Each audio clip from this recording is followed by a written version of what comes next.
संसार से छूटने की तीव्र इच्छा कैसे उत्पन्न हो कि हम इस जन्म मरण के चक्कर से छूटे और मोक्ष को प्राप्त करें, जिसको मुमुक्षुत्व भी कहा जाता है। छूटने की भावना, जो संसार से छूटना चाहता है उसको कहते हैं मुमुक्षु। संसार के दुखों से छूटना चाहता है। और ये जो भावना जिस व्यक्ति के अंदर होती है, संसार के दुखों से छूटने की भावना, इसको मुमुक्षुत्व कहते हैं। तो ये मुमुक्षुत्व तीव्र कैसे हो, संसार के दुखों से छूटने की तीव्र इच्छा कैसे उत्पन्न हो, तो इसका उपाय यही है कि हम बार बार संसार के अंदर जो अनेक प्रकार की प्रतिकूलताएं, बाधाएं, दुख प्राप्त होते हैं संसार में रहने वाले प्राणियों को, उनका हम बार बार विचार करें, चिंतन करें। सांख्य दर्शन के अंदर 3 प्रकार के दुखों की चर्चा आई है: आध्यात्मिक दुख, आदिदैविक दुख और आदि भौतिक दुख। तो जब तक संसार के अंदर रहेंगे, संसार के अंदर क्यों रहेंगे? क्योंकि अविद्या है। अविद्या होगी तो आध्यात्मिक दुख की प्राप्ति होगी, और आध्यात्मिक दुख के साथ साथ फिर आदि भौतिक दुख और आदि दैविक दुख भी प्राप्त होंगे। आदि दैविक दुख कैसे कैसे होते हैं, उनमें प्राणियों को कैसी कैसी यातनाएं, दुख, कष्ट झेलने पड़ते हैं, उनके ऊपर विचार करें। आदि भौतिक दुख कौन कौन से होते हैं, दूसरे प्राणियों से कैसे कैसे दुख प्राप्त होते हैं, मनुष्यों से भी प्राप्त होते हैं, दूसरे पशु पक्षी आदि से भी प्राप्त होते हैं। वो आदि भौतिक दुख बड़े बड़े कैसे कैसे होते हैं, जिससे कि प्राणी अत्यंत पीड़ित हो जाते हैं, उनके ऊपर विचार करें।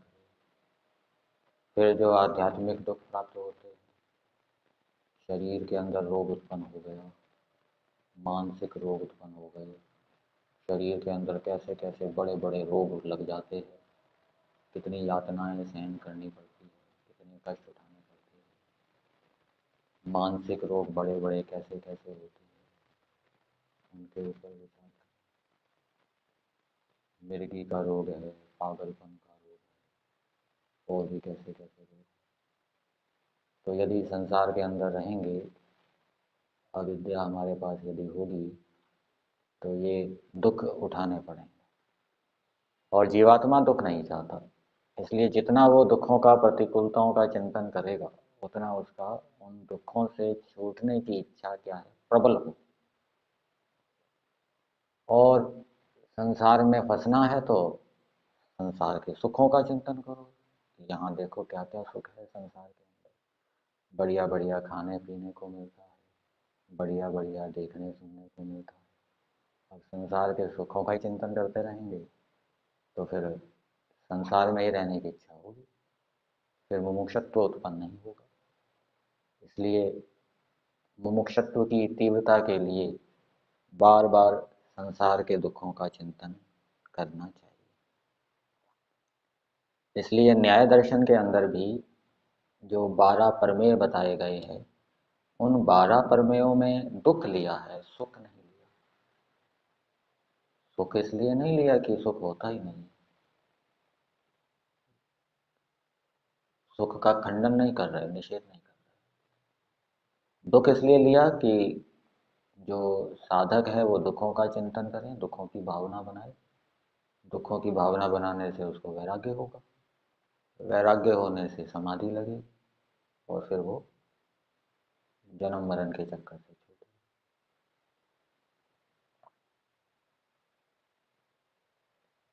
एक व्यक्ति डूब रहा है तो कौन उसको बचाए? किसको बचाना चाहिए डूबते हुए व्यक्ति को?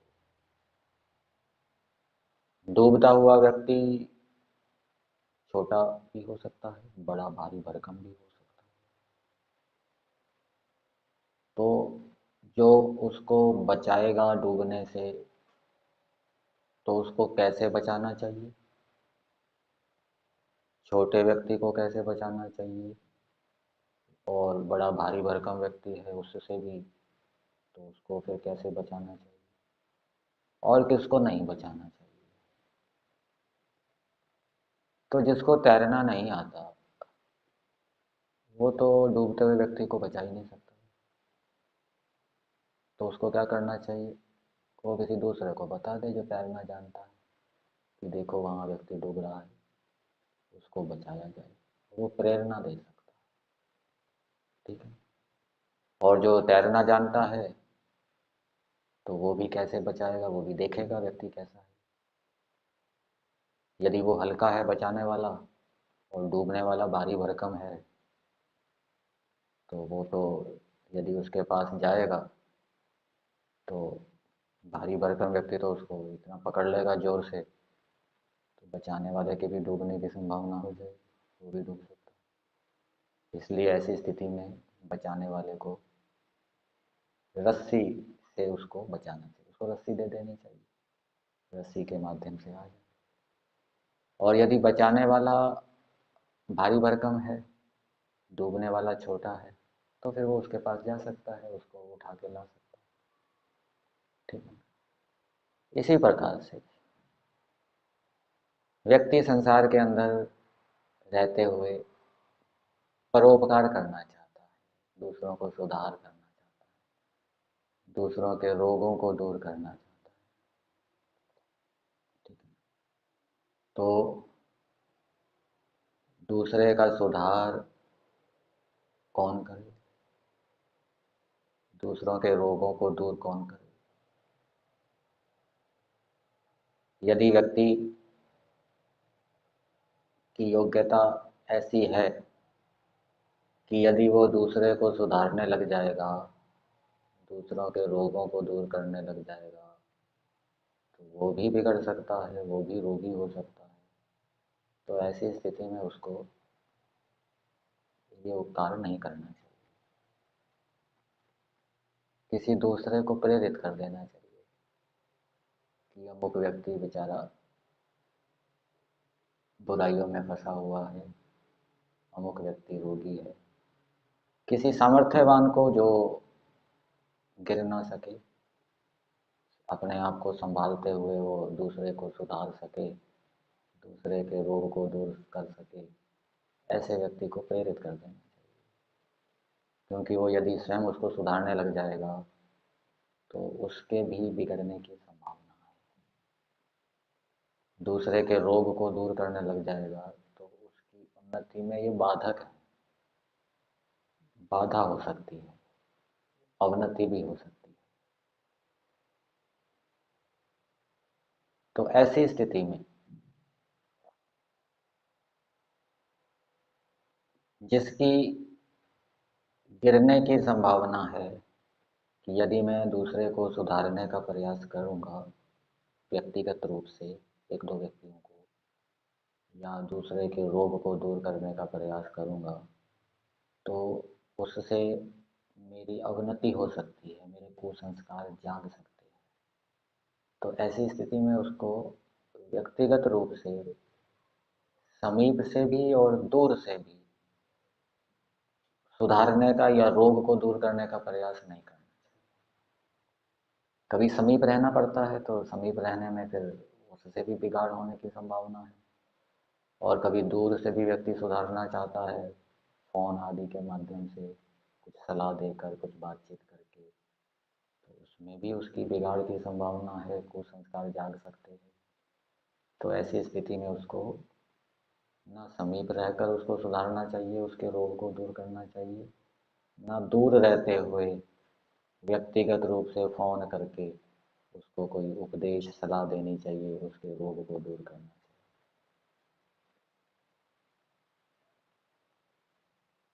तो उसको क्या करना चाहिए?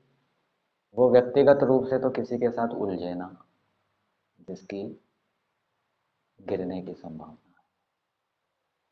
तो वो सामूहिक रूप से उपदेश दे सकता है, सामूहिक रूप से पढ़ा सकता, कोई लेख लिख सकता, ऐसा करने में उसको कोई बाधा नहीं होगी। और जिसका ये सामर्थ्य है कि वो व्यक्तिगत रूप से किसी को सुधार सकता है उसके पास रह के या फोन आदि के माध्यम से, क्योंकि वो उससे बातचीत करेगा, उसकी बुराई को जानेगा, उसकी सारी घटनाओं को सुनेगा जानेगा। तो इन सब को सुनने जानने के बाद भी यदि उसके कुसंस्कार ऐसे व्यक्ति के, यदि किसी व्यक्ति के यदि कुसंस्कार नहीं जागते तो वो ऐसा कर सकता है। परंतु यदि किसी के ऐसा करने पर कुसंस्कार जागते हैं, काम क्रोध लोभ मोह आदि के, उसकी स्वयं की यदि अवनति की संभावना है, गिरने की बिगड़ने की संभावना है, बिगड़ सकता है, तो उसको ऐसा व्यक्तिगत रूप से किसी को सुधारने का प्रयास नहीं करना।